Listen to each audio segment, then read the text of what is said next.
ashes to ashes. Amen.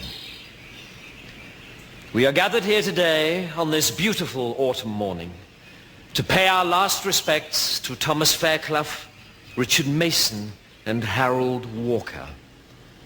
Tom, Dick, and Harry, as they were known to all of us. 3 stout fellows of our community who will be sorely missed.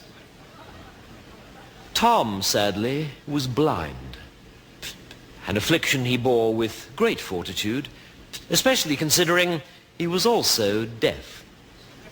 His only power was that of speech and song, and we all recall his enormous voice joining lustily in our hymn singing. Of course, being blind and deaf, Tom never actually knew what hymn we were singing, which seemed appropriate, because we never knew what hymn he was singing either. In fact, if we had to be frank with each other, Tom didn't actually know any hymns. Thus it is with deep gratitude we recall the day when Colonel Grant, using only a sense of touch through the medium of a clenched fist, actually broke through to Tom and got him to shut up. Needing guidance through the darkness of life, Tom was lucky to have a friend like Dick. Dick had perfect eyesight and would gladly lead Tom wherever he wanted to go. Unfortunately, since Dick was also deaf, he couldn't actually hear where Tom wanted to go. Yet, like Tom, Dick never complained about his afflictions, did he? Well, he couldn't. He was dumb. But blessed with the gift of vision, though stone deaf, he was a tremendous fan of Olivia Newton-John. Being such an idiosyncratic pair, deaf to the world about them, Tom and Dick were to have the permanent companionship of Harry. Harry could literally hear a pin drop, although, being blind and dumb, he could not see to pick it up, or warn anyone else not to stand on it. And so, as individuals, they were sadly afflicted.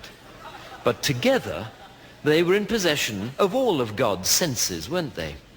And it is together that we remember them. Together at their job, checking eggs at the battery farm. Dick would look for the cracks, Tom would complain to the foreman, and Harry would do the listening to Radio 1. Likewise, in the evening, when they had returned from work, they would all sit on the big red couch. Dick watching the television, Harry listening to the television, and Tom insisting that it was time to buy a television. Sadly, as we all know, 3 days ago their peaceful lives were ended. Dick saw the combine harvester. Harry heard of the combine harvester, but neither could cry out. Tom, who could have cried out, never had the faintest idea what hit him. And so they were all harvested together, blended into oneness at last, and now we trust are in heaven, as happy as any in that immortal host. For Dick will see the angels' choir, Harry will hear the angels' choir, and no doubt Tom will ruin it for everybody.